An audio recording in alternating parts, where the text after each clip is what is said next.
जय श्री कृष्णा। राधे राधे। ओम नमः शिवाय। हमारे हिंदू धर्म में गणेश जी की पूजा करने के लिए बुधवार का दिन खास तौर पर शुभ माना जाता है। इस दिन उनकी पूजा करने से शुभ फल की प्राप्ति होती है। गणेश जी की शुभ लाभ प्रदान करने वाले देवता के रूप में माना जाता है। उनकी पूजा के साथ साथ कई तरह की कथाएं भी प्रचलित हैं। बुधवार को गणेश जी की पूजा करने के साथ साथ उनकी कथा भी पढ़नी अथवा सुननी चाहिए। तो ऐसे में मैं आज आपको सुना रही हूँ गणेश जी की बहुत ही दुर्लभ और पवित्र कथाएं। इन कथाओं को बड़े ही भक्ति भाव और श्रद्धा के साथ सुनने से गणेश जी की कृपा प्राप्त होती है। एक गांव में एक सेठ और सेठानी रहते थे। वह बहुत ही धार्मिक प्रवृत्ति के थे और गणेश भगवान के अनन्य भक्त थे। वह दोनों बिना चूके हर बुधवार को गणेश जी का व्रत रखते थे और शाम को 11 ब्राह्मणों को भोजन खिलाने के बाद ही अपना व्रत खोलते थे। सेठ जी का काफ़ी बड़ा परिवार था। वह सब आपस में बड़े प्यार और भाईचारे के साथ रहते थे, लेकिन सेठ और सेठानी की कोई संतान नहीं थी। इस विषय पर परिवार और गांव के लोग आपस में कानाफूसी करते रहते थे और कहते थे कि सेठानी बांझ है। यह सब बातें सुनकर सेठ और सेठानी बहुत दुखी होते थे। एक बुधवार के दिन सेठ और सेठानी गणेश जी की पूजा संपन्न करके मंदिर से बाहर आ रहे थे। तभी उन्हें सीढ़ियों पर एक छोटा सा बच्चा अकेले बैठा हुआ दिखा। बच्चे को देखते ही दोनों उसके पास गए और बच्चे से पूछा कि तुम्हारे माता पिता कहाँ हैं।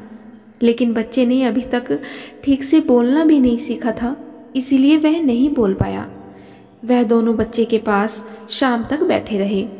तब तक पंडित जी और सेठ जी के नौकरों ने आसपास जाकर बच्चे के माता पिता को खोजने की कोशिश की, लेकिन उन्हें बच्चे के माता पिता या फिर बच्चे के खोने की कोई खबर नहीं मिली।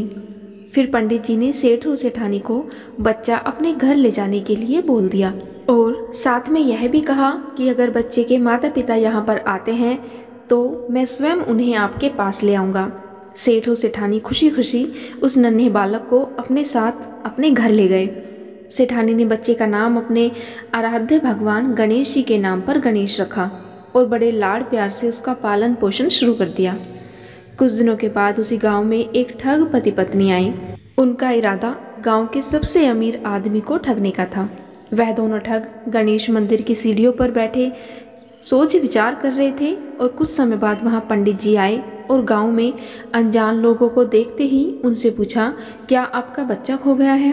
दोनों ठग तो चोरी चकारी के लिए बहाना ढूंढ रहे थे, इसीलिए उन्होंने तुरंत ही हाँ कह दिया।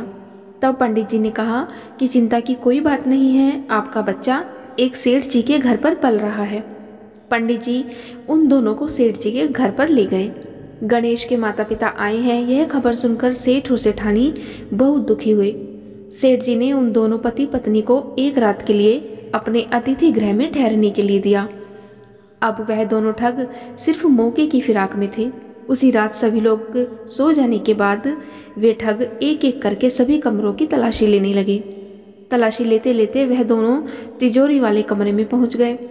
छानबीन के वक्त होने वाली छोटी मोटी आवाज़ों से सेठ जी का एक नौकर जग गया और आवाज़ की दिशा में तिजोरी वाले कमरे के नज़दीक आ पहुंचा। उसने चुपके से अंदर झांक कर देखा तो दोनों मेहमान कीमती सामान चुरा रहे थे। नौकर ने वह देखते ही धीरे से उस कमरे के बाहर की कुंडी लगा दी और चोर चोर बोलकर पूरे घर में हल्ला कर दिया। शोरगुल की आवाज़ सुनते ही घर के सारे लोग इकट्ठे हो गए। फिर सेठ जी ने उन दोनों चोर पति पत्नी को कमरे से बाहर निकाला और सुबह सुबह पंचायत में हाजिर कर दिया। सेठ जी ने सरपंच जी को पूरा मसला बताया और कहा कि ये दोनों तो चोर हैं, अब हम पुत्र गणेश को इन दोनों को नहीं देंगे। लेकिन वह दोनों ठग पति पत्नी अपनी जिद पर अड़ गए और बच्चे को अपने साथ ले जाने के लिए जिद करने लगे। सरपंच जी ने इस गंभीर समस्या का एक तोड़ निकाला। उन्होंने सेठानी और उस दूसरी औरत को गणेश के सामने खड़ा कर दिया और कहा, जिसके भी आंचल से दूध की धार गणेश के मुंह में जाएगी, बालक गणेश उसी के पास रहेगा। फिर वे दोनों अपने अपने आंचल मुंह के सामने फैलाकर खड़ी हो गई। सेठ जी मन ही मन गणेश भगवान के नाम का जाप कर रहे थे और देखते ही देखते गणेश भगवान की कृपा से सेठानी के आंचल से दूध की एक धारा गणेश के मुंह में गिरी। और इस तरह बालक गणेश सेठ और सेठानी के साथ हमेशा के लिए रहने लगा। तो यह थी बुधवार व्रत की बड़ी ही पावन कथा, जो आपने बड़े ही भक्ति भाव के साथ सुनी।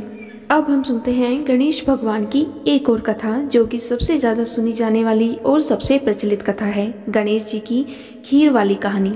इस कथा को भी बड़े भक्ति भाव और श्रद्धा भाव से सुनिएगा। बहुत समय पहले की बात है। एक दिन कैलाश पर्वत पर भ्रमण कर रहे गणेश जी के मन में विचार आया कि क्यों न धरती के लोगों की परीक्षा ली जाए और देखें कि वह कितने विनम्र और विश्वास के पात्र हैं। उसके बाद गणेश जी अपने माता पिता की आज्ञा लेकर धरती के एक गांव में प्रकट हुए। उन्होंने एक बालक का रूप धारण कर लिया और एक हाथ में एक चम्मच भर के दूध और दूसरे हाथ में एक चुटकी भर चावल लिए। फिर उस गांव में उन्हें जो भी मिलता उससे गणेश जी पूछते कि क्या मेरे लिए इस चावल और दूध की तुम खीर बनाकर दे सकते हो। उनके हाथ में पकड़े हुए चावल और चम्मच में दूध देखकर हर कोई हंसता और कहता, इतने से दूध और चावल से खीर नहीं बनती बेटा। कई लोगों ने तो उनका मजाक भी उड़ाया। इस तरह गणेश भगवान गांव के लोगों से पूछते पूछते एक कुटिया के नज़दीक पहुँचे। उस कुटिया के बाहर एक बूढ़ी माई बैठी थी। बालक गणेश भगवान ने उस बूढ़ी माई से पूछा कि माई, क्या आप मेरे लिए इस चावल और दूध की खीर बनाकर दे सकती हैं। माई को उस बालक पर दया आ गई। वह बोली, हाँ बेटा, मैं तेरे लिए खीर जरूर बना दूंगी। इतना कहकर वह घर के अंदर गई और 2 छोटी कटोरियां लेकर वापस आई। विनायक जी बोले कि माई, इतनी सी कटोरियां काफ़ी नहीं होंगी, तुम अपने घर के सबसे बड़े बर्तन लाओ। फिर बूढ़ी माई ने बालक गणेश का मन रखने के लिए अपने घर के 2 सबसे बड़े बर्तन लाई और गणेश जी के सामने रख दिए। फिर गणेश जी ने एक बर्तन में चावल और दूसरे बर्तन में दूध डालना शुरू किया। देखते ही देखते बूढ़ी माई घर के अंदर से एक एक करके सारे बर्तन ले आई और गणेश जी की माया से वह सभी बर्तन दूध और चावल से भरते गए। ऐसा करते करते उस घर के सभी बर्तन भर गए। अब विनायक भगवान बोले, माई, अब तुम खीर बनाकर रखो, मैं तुम्हारे घर के पीछे वाले कुएं से स्नान करके आता हूँ। माई के मन में एक सवाल आया। वह बोली, बेटा, मैं इतनी सारी खीर बनाकर क्या करूँ। इस पर बालक गणेश जी बोले कि माई, तुम गांव के सभी घरों में खीर खाने का निमंत्रण दे देना। आज पूरे गांव में खीर की दावत होगी। अपनी बात पूरी करने के बाद गणेश भगवान स्नान करने के लिए कुएं की तरफ प्रस्थान कर गए।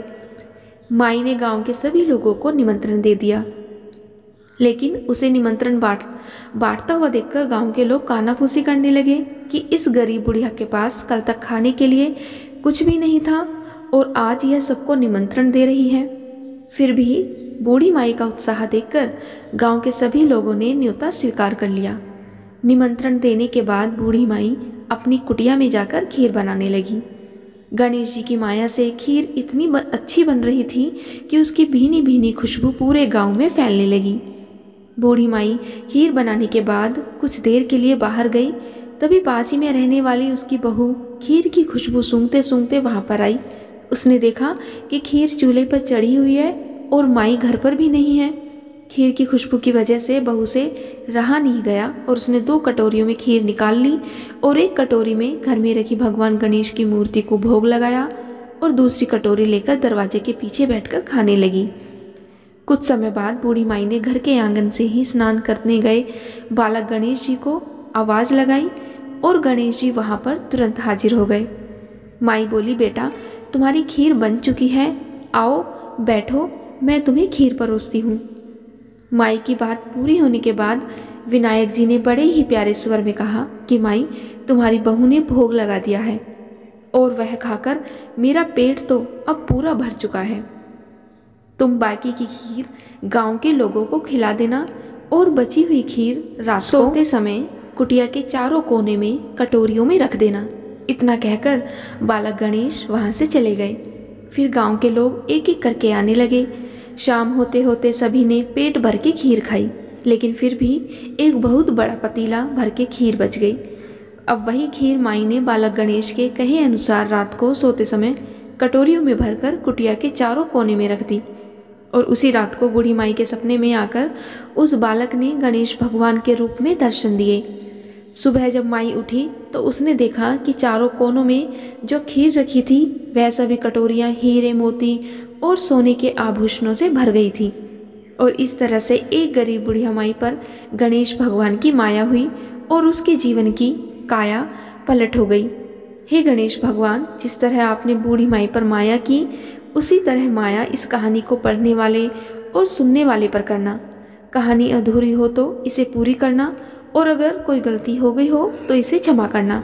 जय श्री गणेश, जय विनायक। तो आज की वीडियो में इतना ही। आज हमने सुनी गणेश विनायक जी की 2 कहानियाँ।